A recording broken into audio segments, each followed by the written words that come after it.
change?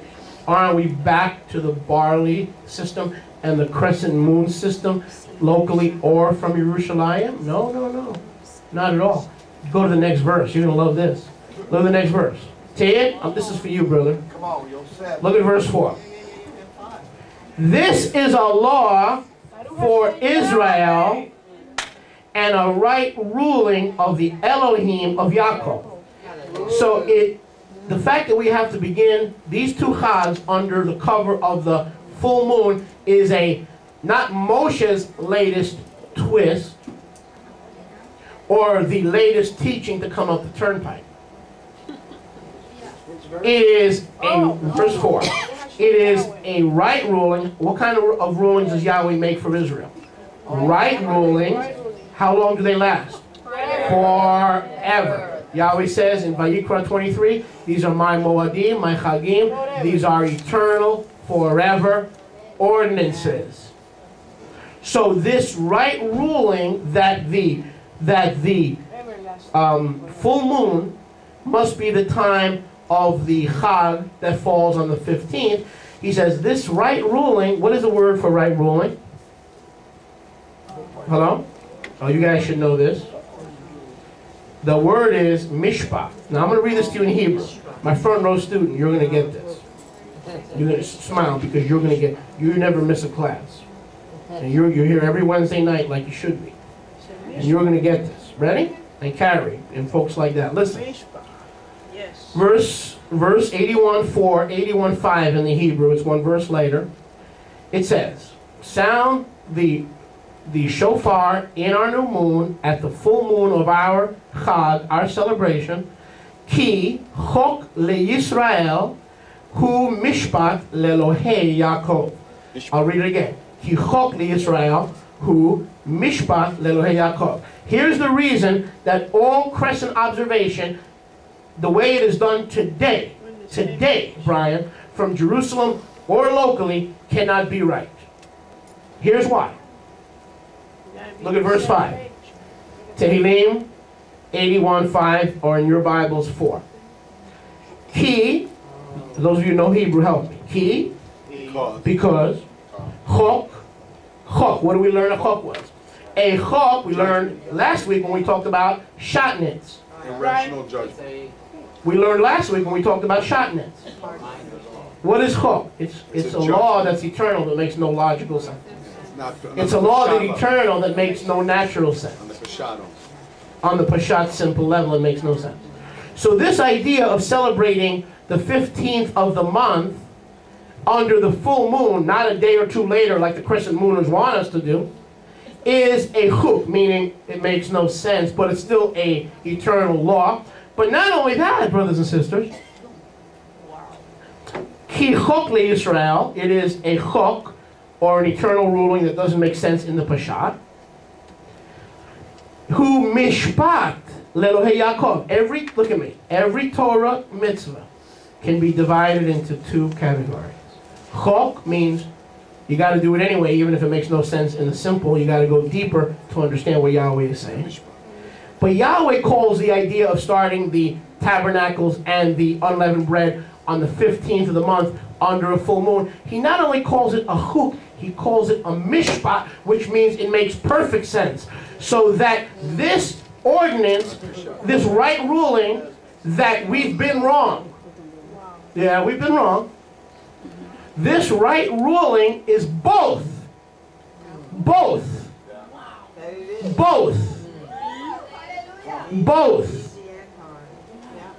A chok, which means don't make sense, and a mishpat, which means makes perfect sense.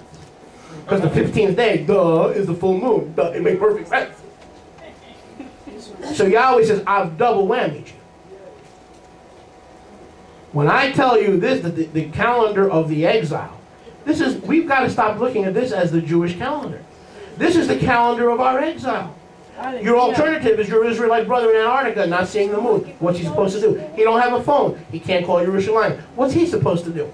We've taken the method of time reckoning of our fathers and applied it to a people still in exile. And Yahweh says, don't kid yourself.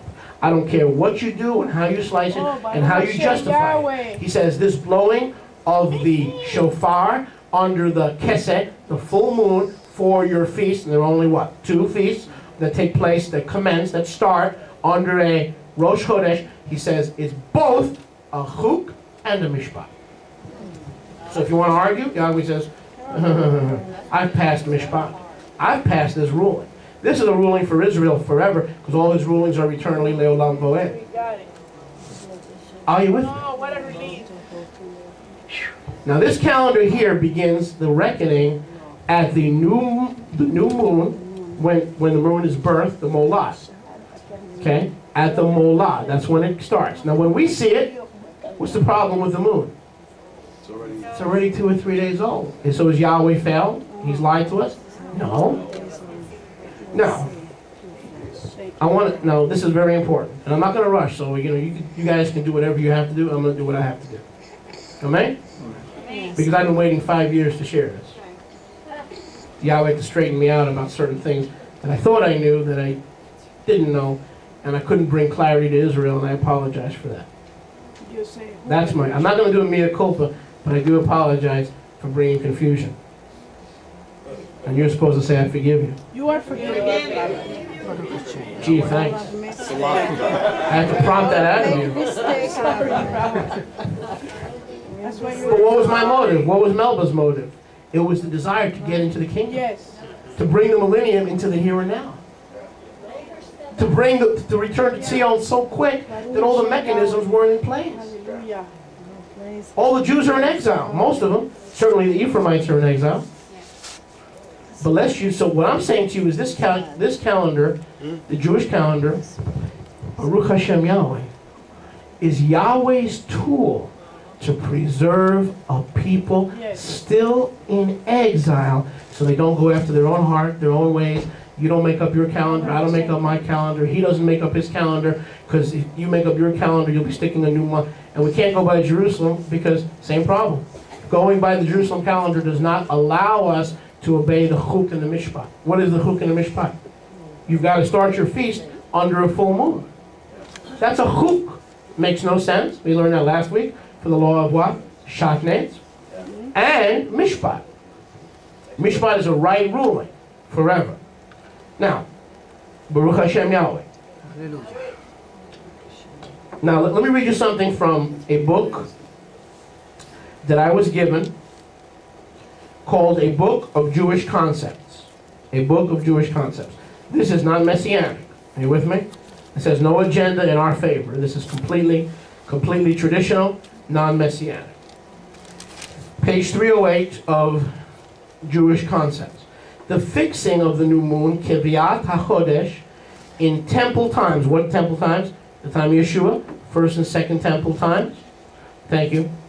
Were determined on the basis of calculation and observation. Again, we missed it. You and I were taught, especially coming into this messianic truth, that the ancients, the high priest, saw the new moon. He got 2 witnesses, right? And the Kohen HaGadol said, "Come up hither, and blew the shofar, right? Wrong. From ancient times, the calendar of Israel was by calculation and confirmed by observation. The observation did not establish it, it confirmed it. Stay with me, because Yahweh showed me some incredible stuff. Melba, am I doing good? I'm doing good? Good. We rehearsed this morning for about 20 minutes. Because I didn't want to drop any bombshells on her. Baruch Hashem Yahweh. Hallelujah. It says, look, the fixing of the month in temple times was determined on the basis of both calculation and observation.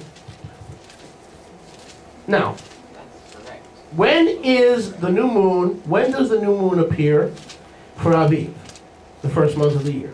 It appears, right? How many days later is Pesach? 14. How many days later is the Keseh of the full moon? The next day, the 15th of the first month. In the days of Yeshua, the house of Judah was already dispersed in exile, only 20,000 having returned from Babylon. Only 20,000. The rest of the Jews didn't return. Certainly the house of Ephraim, we know the house of Joseph, was also where? In exile. They hadn't returned at the time of Yeshua. But there were righteous, devout Israelites in every nation. In Asia Minor, in Europe, the people of Israel, even at the time of Yeshua, had been what? Fully scattered, and he said, I have only come, what? For the lost sheep. They wouldn't be lost if they weren't lost. Does that make sense? Yes. Yeshua wouldn't come for the lost sheep if they were all in Judea. If they were all living in the land, and they were all able to see the new moon and the sounding of the shofar. Now, how many know that in temple times, in the days of the first and second temple, make sure you have enough tape. We have a lot of tape? Yep. How many know that there were no Boeing 747? Or there were no MD-80s? So that even if the new moon was sighted by the crescent only, which it never was, see, we've been led to believe that it was, and those who are in Jerusalem are restoring the ancient calendar. No, they're not. The ancient calendar was never by observation alone, it was by both, and I'll prove it to you. I'll prove it to you. If the shofar is sounded when the crescent moon of Aviv and the barley is seen, that gives the foreigner, those who are outside of Israel, how many days to get home? For the Shalosh Regalim. 3 times a year they had to come to Jerusalem.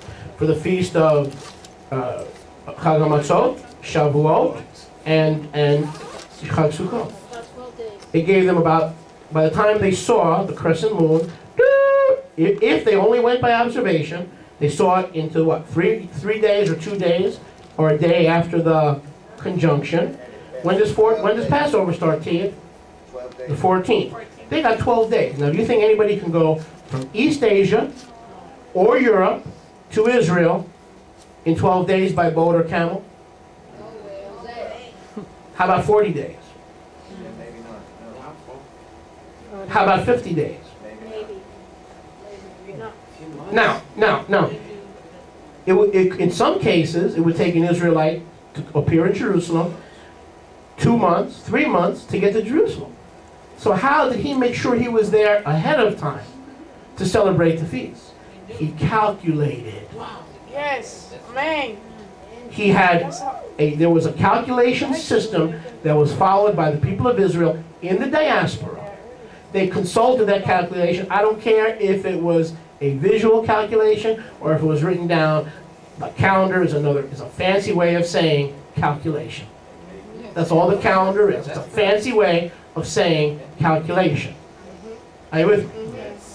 So these folks who are restoring the Aviv Barley Crescent New Moon agricultural calendar, they are right on, but the premise that we went under is that Israel in the ancient days used strictly the observation. When even the traditional Jewish book says, no, in temple times, it was both calculated and observed. I say, Yahweh, wait a second. Wait a second. And we're bringing this baby in nice. Observation confirm it. This baby's coming in nice. The calculation, yes. I was worried. Now, Acts chapter 2, Maaseh Shlichim. In the day, when the day of Shavuot had fully come, was that under a keseh, a full moon? No, Shavuot was only one of the 3 chags that was not under the full moon keseh. Okay. It says they were devout men, Jews from every nation, every tribe, dwelling at Jerusalem. How did men from every nation get to the feast on time when the Ruach HaKodesh fell in the temple? They were at the temple at the right time, and then suddenly the Ruach HaKodesh, it doesn't say they waited for the new moon, because if they had waited for the crescent moon, okay, we know that Shavuot falls in the what? 3rd month. Shavuot falls 50 days later in the 3rd month after Aviv. So if they had waited for the new moon of the 3rd month, how much time would they have had to get to Yerushalayim? 40 days? 50 days? No way. Some of those folks needed 30, 40, 50 days just to get there. Right. Meaning they calculated saying, wait a second. Passover is going to be on the 14th of Aviv. And I need 50 days to get there. And now it's 70 days from Pesach. I better leave in 20 days. Right.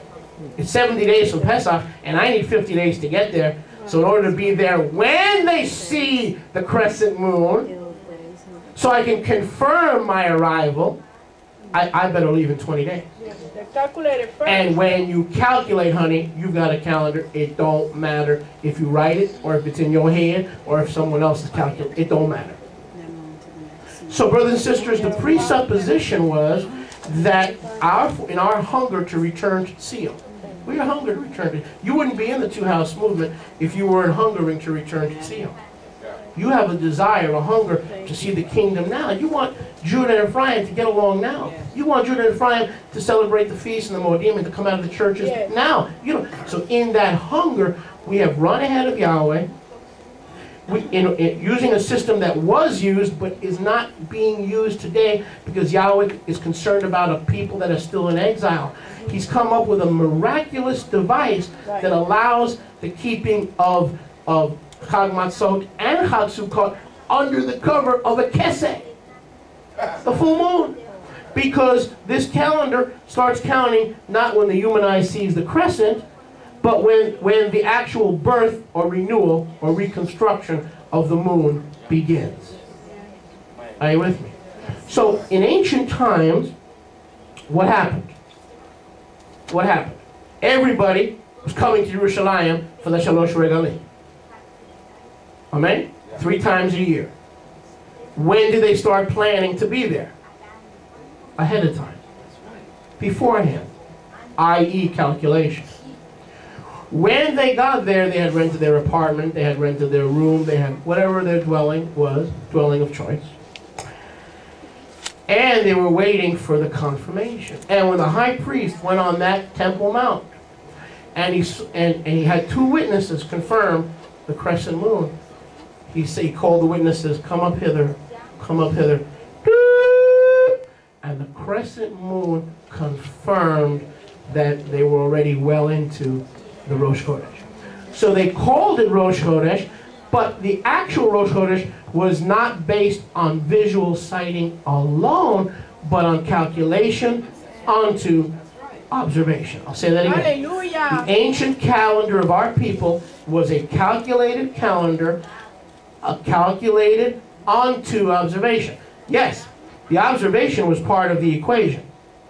How many are with me? Yeah, I hear you. I know Melba is. How many others are with me? Miriam is. Baruch Hashem Yahweh.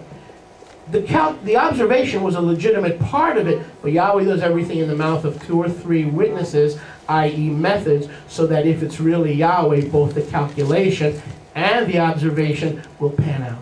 Just to make sure. Are you with me? The error we've made, brothers and sisters, is saying the ancient calendar was observation. And in our return to Zion, tossed it, all the calculated calendar, especially the stuff that's too Jewish, right? And let us do what the ancients did. Okay, but the ancients, according to Jewish concepts, by Birnbaum, Philip Birnbaum, that's not what the ancients did. The ancients used both methods. Are you with me? Yes. I said, are you with me? Yes. Now go back.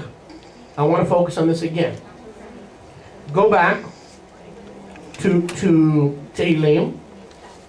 Tehillim 81 and in your scriptures 3. 81:3. I'm sorry, 81:4. 81:4. Now I'm going to repeat this, and Brian's going to help me because he speaks Hebrew. Ki chok leYisrael. What is a chok? An eternal law that in the Pashat, in the natural, in the simple, in the first form of Hebraic interpretation, makes no sense. Yahweh, what does it matter if we start Chag Matzot or Chag Sukkot when it's full moon or when the full moon is waning? What? Come on. So it is a chok, but look at the end of verse 4. Ki chok leYisrael, we learned that last week, chok, who mishpat, meaning an eternal judgment. A mishpat is, oh, that's an ordinance that makes sense. Oh, yeah, that makes a lot. Yeah, on the simple, even the simple Pashat level of Hebraic interpretation, we can understand that. So that the idea that the Chag of the 15th must be held under the cover of a full moon is both a chok and a mishpat. Now look, is it for you? No. It's a law for him, meaning it can never change. And the crescent observation, without calculation, has changed that chok and that mishpat. Now let's read it again in English. It says that this is a chok for Israel and a mishpat of. Okay, you see that word of in 81:4? Yes. Psalm 81. Some of you are going to kiss me for this teaching. You see Psalm 81:4? It is a right ruling of wrong. In the Hebrew, let me read it to you in the Hebrew. Mishpat le'Elohei Yaakov. Brian, what does the lamed prefix mean? Two. Say that again. Two. Good. Possess. Good. Le'Elohei Yaakov, meaning the idea of convening tabernacles and unleavened bread under the eternal ordinance of the full moon commencement of those two chagim is a right ruling, meaning there's no discussion here. It's a right ruling to Elohim. Not by Elohim only. To Elohim, meaning for his own benefit. Now you think about what I'm telling you. You think about what I'm telling you. You made it personal there.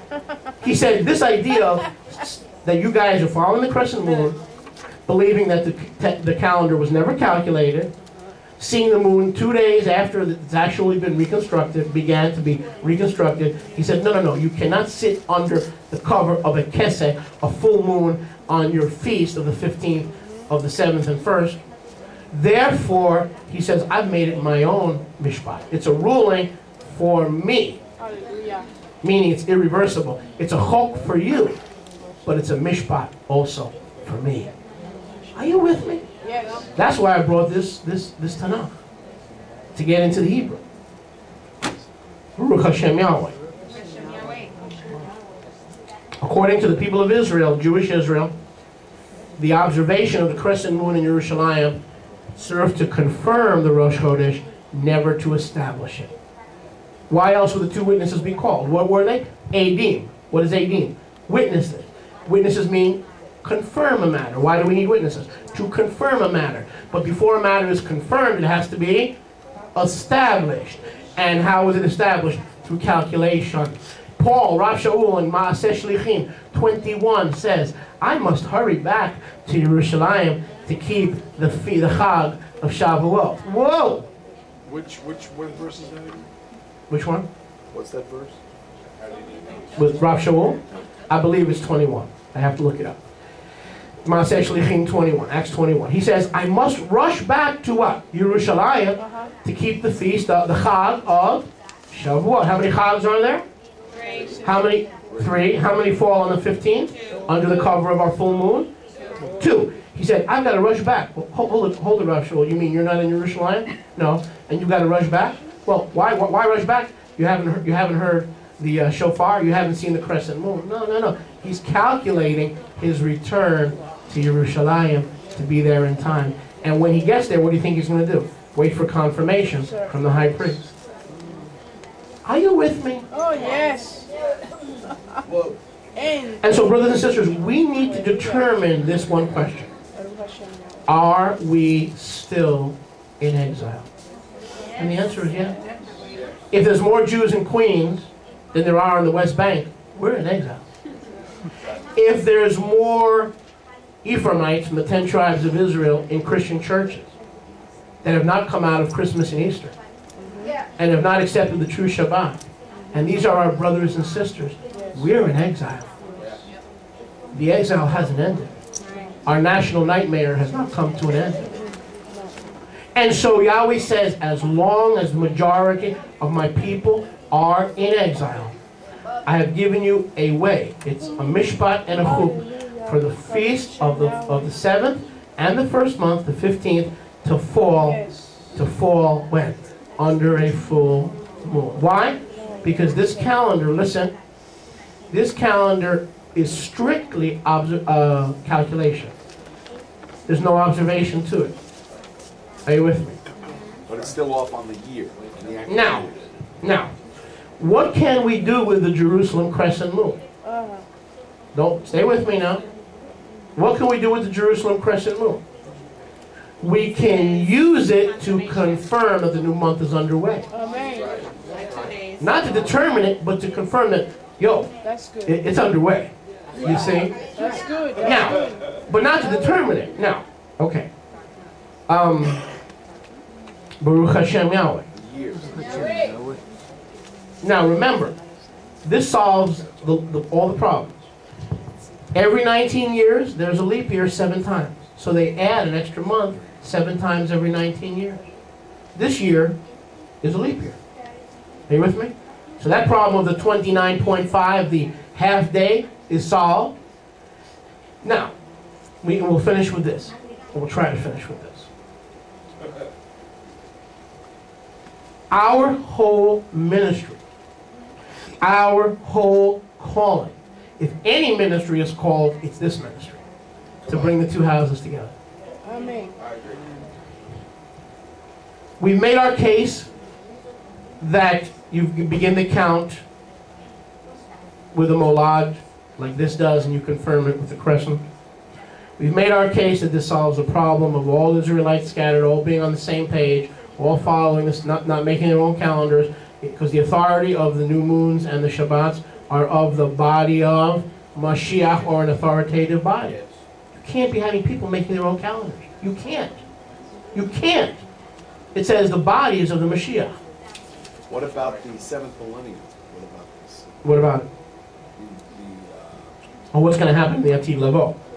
Well, in terms of like the Jewish calendar year is about 300 years. Oh, yes. Oh, We've I got understand. to talk about it. Yeah, but it's hard to do everything in one day. I understand. What Brian is saying that there are certain problems. There are certain problems with the Jewish calendar. That's true. That is true. It is not a perfect calendar. Okay, and one of the things that, and Brian pointed it out, is the years are off. Okay, it's missing about 240 years. And another thing is there are some things called postponements, and I can't get into that today. Generally speaking, this is what you have to determine. And I told you, I can't convince you. It's got to be the Ruach HaKodesh. Is this a calendar Yahweh has gifted to us for a nation in exile? So that the poor Shmo in Antarctica has the benefit of the Moadim just like you do. And when and if we return to Yerushalayim, he will raise up the confirmation through the crescent moon. Or are we no longer in exile? Are the 6 million Jews in Israel today all of Israel? If they are, then throw out the Jewish calendar. We don't need it. That's what you have to determine. So in our zeal to see the millennial come in, the Atid Lavo come in, we have taken a method that will be used in those days as it was used in the past and reimposed it today. There was something else that I wanted to share that was very important. Where was I before that? With the two houses. How many work or have friends who are unsaved Jews? Okay? Go ahead, and if we keep the crescent moon, which is 3 days or 4 days after what the entire nation of Israel is doing here, invite them to service, see if they'll come. They won't come. Do you know, since we've been keeping the crescent moon from Yerushalayim, do you know we haven't had Jewish people visiting our service? Unsaved Jewish people. Do you know that? And before that, we used to have Jewish people. How are we going to unite the two houses when Ephraim is doing what Ephraim always does, is it's personal? Yes. I go to Kibbutz Cain, and I'm sticking the 13th month in there because I know that the lunation is 29.5, so it's personal. Now you have to follow my personal calendar because it's my congregation. Isn't that just like Ephraim? Everything's personal. All right, and Judah is following the calendar of exile, and Yahweh wants to reunite these two houses. How are you going to have unity with one house making their own calendar, their own calculations, and another house making their other calculations? Okay. Baruch Hashem. Is anyone with me? Yes. So what does Yahweh say? What does Yahweh want for us as Messianic Israel? He wants clarity. He wants unity. Yes. That is our whole ministry. That is our whole message. That's it. You might as well close down the Miami Beach Israel Revival if we don't have the message of restoration and unity. Close it down. Amen? The only way to bring Israel together is over a reckoning of time that we all have together in the exiles. Because guess what? Ephraim and Judah are both in exile. We are both in exile. And so as the two houses of Israel, Judah and Ephraim, come together, we've got to be able to meet for Moadim. Because if we're not meeting for Moadim, is it really a sacred assembly? Is it really a set-apart assembly, or is Yahweh's heart broken? He's given us something to unite us, and we just dismiss it as too Jewish, or too this, or too that. Are there mistakes with the Jewish calendar? Certainly there are. But it does honor the full moon commencement of the 1st and the 7th month. It also recognizes the rebirth from the conjunction and not the crescent sighting. Are you with me? Now, what will Messiah do, and what did the early disciples do? I have it right here. What will the Messiah do when he returns? If you turn, and don't go there now, in Yechezkel 48, in Ezekiel 48, it says, the prince shall be there, and the doors of the gates shall be open for the Rosh Chodesh, for the new moon. And the prince will lead us in the new moon. Are you with me? Yes, amen.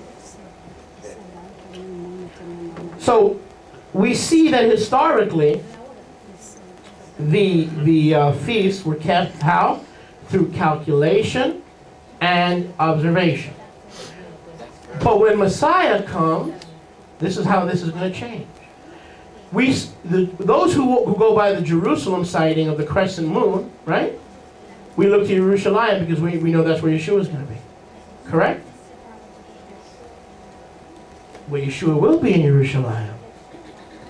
But in that day, not now, when? Then. Not now, when? Then. Then, he has the eyes, he is the rock that has 7 stones. 7 eyes on the stone. He has perfect vision. He is the rock with 7 stones. And so he will use his vision, that is Yahweh's vision, for Yeshua is Yahweh, come in the flesh. He will use Yahweh's vision to look at the molad, at the conjunction. When the earth, the moon, and the sun is perfectly, he won't wait 2 days or 1 day needing a human eye, a naked eye, to look for a puny crescent. Here's what I'm going to shock you. Yeshua will go by the crescent moon. Yes. Yeshua will go by the crescent moon. Because he's looking with the eyes of Yahweh. Amen. And all Israel will follow the prince. Yes. He is the prince. He is the Nasi. Oh, hallelujah. And when it says Yeshua will lead Israel in the new moons and the Shabbats and the Chagim and the Moadim and the rebuilt temple, it's talking about a time when our exile is over, when we have returned to the land, when we're back in the land, amen? And the prince will do what? He doesn't just have to look up. He can get it directly from his what? Heavenly Father. But he may just look up, and you and I will see nothing except dark moon, and we can't see a dark moon. It's called conjunction. But he'll see what you and I can't see. I mean, let's be honest, brother. Isn't that why you need Yeshua to begin with? He can take you into the spiritual realm because you're blind anyway, and I'm blind in the spirit realm, and you and I can't see. Yeshua said to the Prushim, if you had no sight, you would have no sin. But now you say you see, your sin remains. You got to declare yourself blind to this stuff. Not prideful, not boastful. Say, Yahweh, you send us into the exile, and there are more Jews in Florida than there are in Tel Aviv. Something's wrong here. In that day, you'll be looking for the crescent moon. But the crescent moon Yeshua is going to see is not going to be 2 days old. It'll be right at the split second after you were born again. Within a millisecond, he was yours, you were his, he was in you, and you were in him. And so it shall be in the millennium. In the Ati Lavo. The split millisecond that the moon goes west, out of conjunction and molad, Yeshua will go, there won't be a high priest blowing the shofar, for he is the high priest. There won't be 2 witnesses needed because him and his father are the witnesses. He's not using his own eyes, he's using the eyes of his father. So those who want to argue, well, brother, Rabbi Moshe's going back to the Jewish calendar. Well, slow down, Nelly. I believe in the crescent moon, but I don't believe in using my eyes. Because my eyes don't pick it up for a day or two. Amen. That's absolutely right. Yes. I plan on using Yeshua's eyes, for he is the stone with 7 eyes. You see? Now you may say to me, well, Rabbi, get to the spirit of this thing. Get to the spirit of this thing. Here's the spirit of this thing, brothers and sisters. How many have ever heard of a guy named Yaakov, Yochanan, Matityahu, the writers of the Bisarot?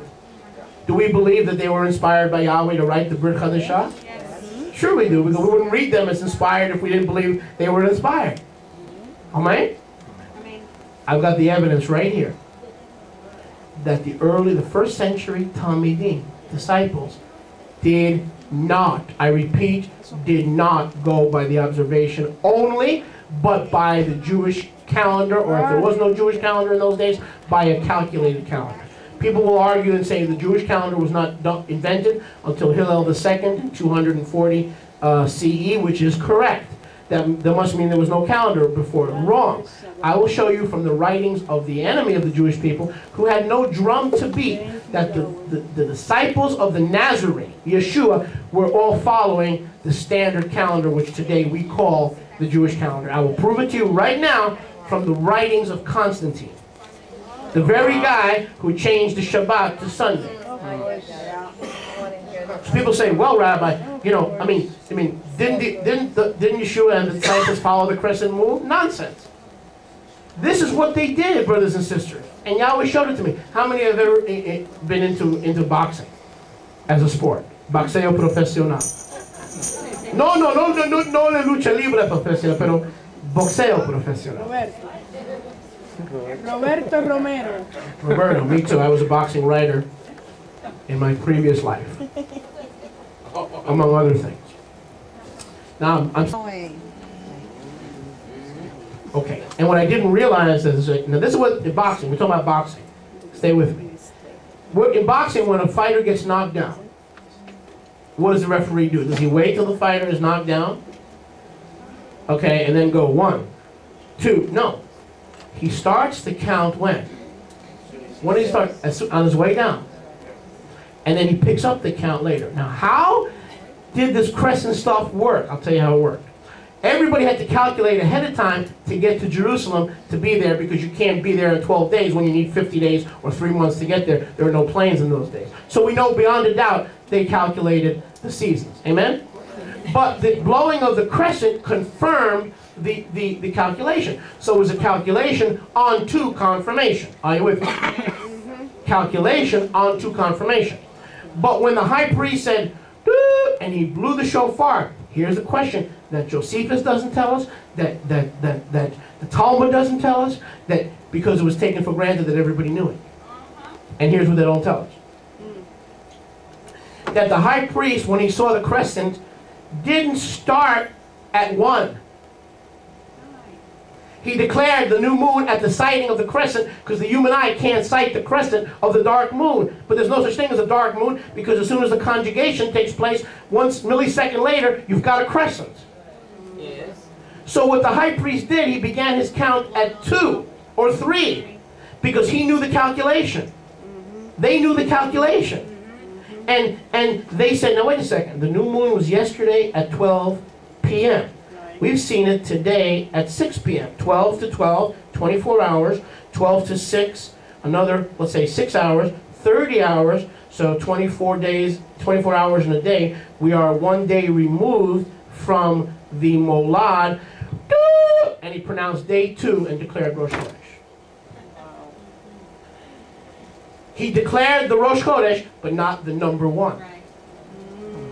And by doing that, every Shavuot, every Sukkot, and every Matzot fell on the 15th under a full moon. Do you see the genius of Yahweh?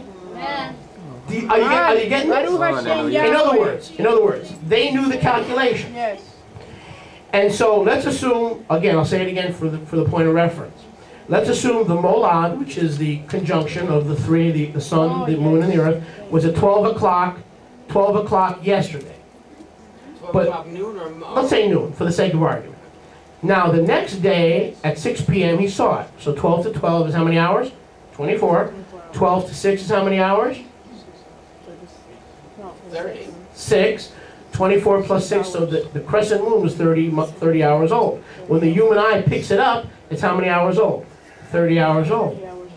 And so the high priest declares Rosh Chodesh. But what he did was, he knew the calculation. He goes, wait a second. This moon is 30 hours old. Even today, we know how old, when the human eye sees it, we know how many hours it is.